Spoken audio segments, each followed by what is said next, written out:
Okay, when we have set up an information sheet, a consent form, start to thinking about the other sections that we want to include in our survey. So I'm just going to go through a few little examples of different sorts of questions. So if I work on my attitudes block, you'll notice here that by default the question is a multiple choice, but you can see here I can change this to all sorts of different questions. So I'm just going to go through the different examples of the sorts of questions. So quite a standard one is a matrix table, and so if we set up a matrix table, I'm just going to talk through some ways of doing that. Here we would include what has to happen, so there'll be some instructions included here for what the participant needs to think about, which may be think about being at work, or think about home, or think about your life in general, or think about the last time you did X, and then answer the questions accordingly. And so this will have a number of questions and will have a number of answer points.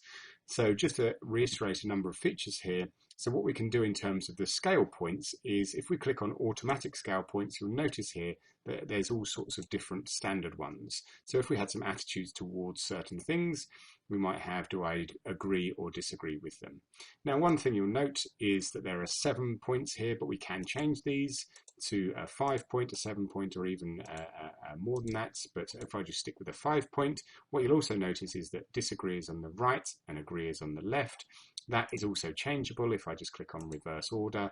So you can see here now we have agree on the right and disagree on the left. In terms of if we wanted our own, we can just edit any of these. So if we wanted that as a neutral question rather than disagree or agree, then we can change that by clicking on and editing those responses.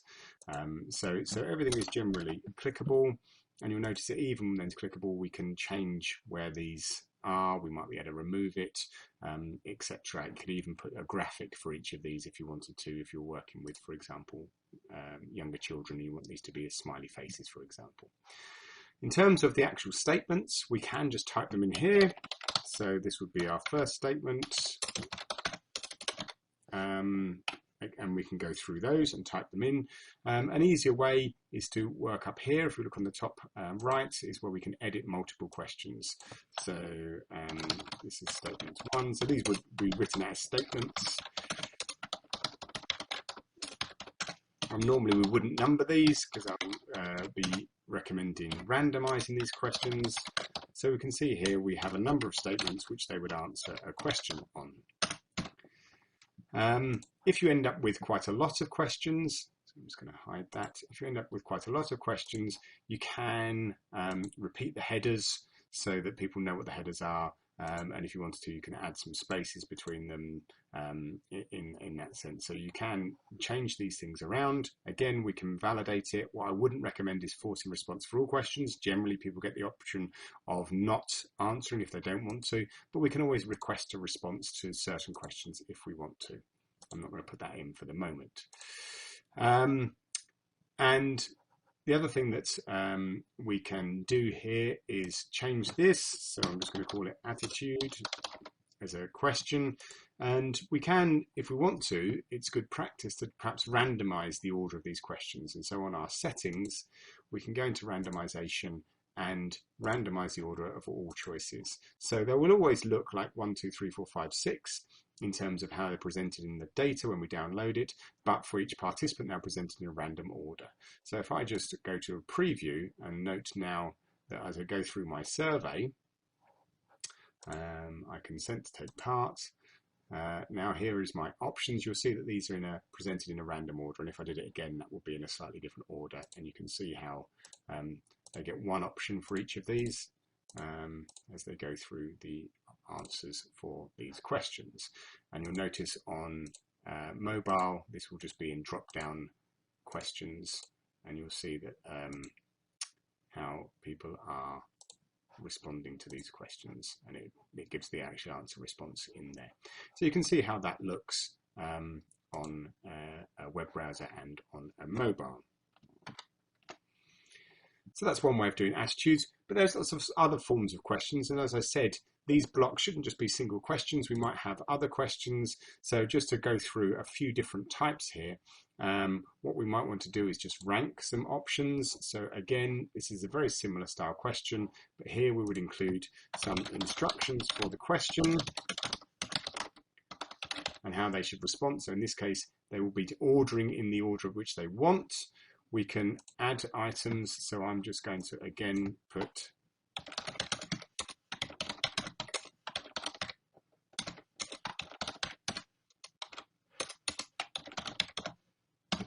some standard items in there. And there's different ways that we can drag and drop it, or they can have radio buttons or text box, but drag and drop is the most straightforward option on this. And what I'd like to do is just randomize the order of those. So again, participants will get those items in a different order. Excuse me. And they'll be asked to randomize those, to rank order those. So I'm just going to call that question order. I'll give another few questions. So another option, so this is very similar to the ranking order, but here we get some groups. So this would be group 1, so this might be things that I own, or I do, or I like. These might be things that I don't own, or don't do, or don't like, or have never had. There's lots of different options that we can have these. I'm just going to generally put them as groups. And then again, I'm going to edit my items. So I'm just going to put item 1, item 2, item 3, item 4, item 5, item 6. And here we would have question instructions about this question. And I'm going to call this pick.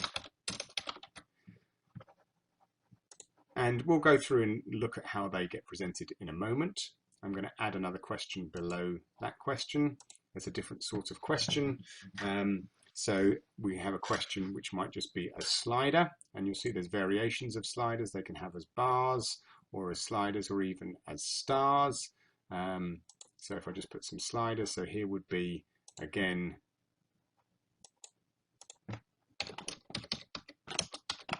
the choices in here, and they'll get to rate those. So this could be, we can change the number of grid lines, however many grid lines we want. We can have a minimum value. So this was, how frequently per week. So this could be in terms of, say, how many days over a week do they do certain things. And you can actually show the value, or create a custom start position for each of those, or center the labels. All these different sorts of responses, and so participants will be just dragging these to whatever option that they might feel. But all this could be, a percentage, how much they like something. They'll just be dragged, and you can see that the option is included in there. And these can just be different choices or attitudes. So again, instructions to the question in here. There are other sorts of questions which I'll just go through. So we can do a graphic slider. So sometimes you'll see these sorts of questions where we can change, we can include this, which again will just become a numeric version of this question. But you might, for example, have how much they like certain things, and this is quite useful for different people with different language abilities. So they could be, the higher score is they think it's greater, a lower score they're less warm about it. We can have some grades, and you can see how these options can be included within Qualtrics. So again, there'll be some form of question. So I want to just do that, and I'm going to put the question above.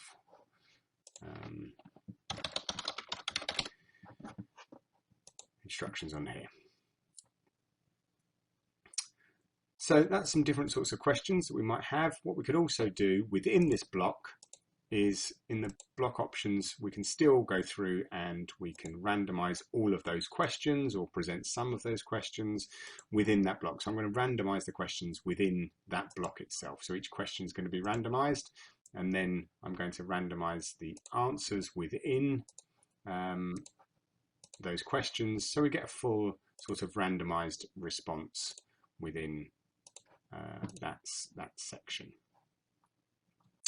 So I'm just going to go through a few more styles of questions, but of course just go through the question options yourself. So think about it. What's worth thinking about is often people will just think about a paper version questionnaire online, but actually there's lots of different variations that we can do online, and some of these may be more engaging for participants. Some of these may be more a better way to getting access to the data that you want.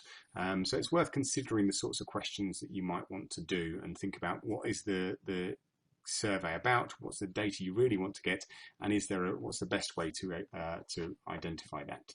So I'm going to create another question here. I'm just going to go through a few more. One is a heat map, which is quite a different style of question. So in this case, what we can do here is we can select a graphic. So if you have a graphic, you can upload it. If you don't have a graphic, you can upload a graphic. I've got many graphics on here from different sorts of surveys.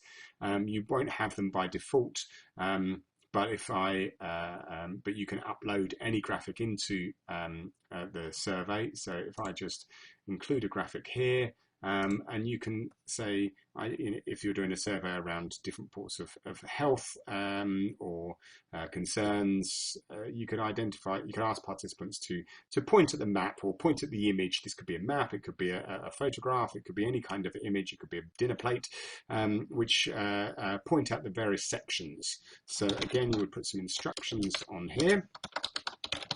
And what you would do here is you'd identify different parts of this picture. So I'm going to say that there are a number of regions that people can click on. So it could be these tables here. It could be these tables here that they can click on. It could be just going to add another region, sorry. It could be the walkway up here, or a doorway. But again, you get the idea that there's different sections that you can always name these sections as door, table left, and this could be table right, and they might be asked something about that. And we can put as many questions as we like on there, and we can change graphics, etc. So this will be what's called a heat map, and people will be clicking on different parts of the map.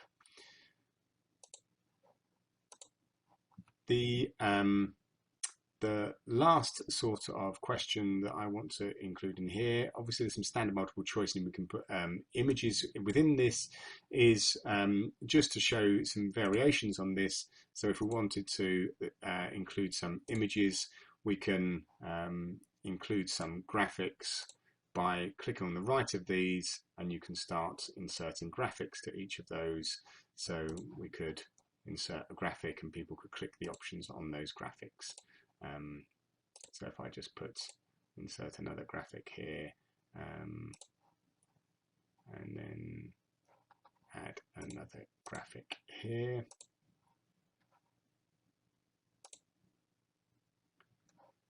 And we could again change those graphics. Oops. And I could just do it as a single column where they choose an option. So which is most scary or something like that, or most fearful, some instructions about that text, and you see the example that people could do. But these could also be, any of these questions here could be graphics where people can reorder the graphics or drag the graphics. So don't just be limited to words. We can always include pictures throughout this. And lastly, we can also do qualitative questions. So if I'm going to create some questions, these are sometimes more straightforward. So we just go to a standard text entry. And there are variations on this. We could have a single line, multi-line, essay style question. And we can just drag this box, and we can if we want to. So we might ask a question here, and the participants will include the answers in the box. We can put a minimum length if we wanted to in terms of characters, or a maximum length, or we can validate it with a certain way, a certain thing. I would be cautious of putting too much of a minimum length, because participants might not want to include that, and sometimes can just copy and just put just hit the keys to fill out the total question. So always think about the participants' engagement in the survey. One thing that you can do with different sorts of questions is you can create more than one, and you can go through this, and we can add page breaks after each of these. So if we had a question and then change this one to another text entry question, so we can add a page break between these. So by default, all of the new blocks will come on a new page. By the questions will be on the same page, but we could have them as moving through different pages if we wanted to. And I'll talk through in a later video about some advanced options in terms of doing different features that you can do to try and perhaps make it more engaging. So this has just been covering some of the basic forms of questions that you can do. So lastly, what we would do is just look at how they function in the preview. And so we'd work through our survey. We can, if we want to, and you don't want to keep clicking on yes, you can ignore the validation when you work through the preview. So you can see here, these are going to be randomized, as I've randomized them now. And so what participants we asked to do is to move these into different blocks, and within those blocks, they begin to rank them. So you can see here that whatever group one is, things that I have done, and this is the thing I do most frequently, followed by this. So what the answers are will obviously be impacted on by the instructions, and participants can move these around, and it will change the order of them. So you can see how that works. Doesn't look so good on the mobile version there, but this may be something that's better for computer based. So here we've got our matrix question, which we looked at. This one, they would be rating their on a sort of rating scale or a visual analog scale. This one we have our visual representation of a view. This one is just going to be a rank ordered question. So again, we would include the instructions there. So that's that block. So you can see new question. This one will be instructing to click on various points. So depending on whether you have multiple or single answers, I can click on various points in this, and it will pick them up when depending on where I put that block. So I've already identified the regions, and so some of these aren't within a region, but some of these will be within a region. The participant won't know it, but you'll know that that's clicked within a region.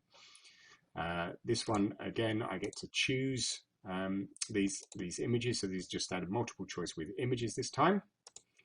And then we move on to our qualitative question, which we can put some responses in here to the qualitative question. Then that should take us to the end of the survey. So that's covered all the different features of different sorts of questions, and included some issues around randomization within those questions.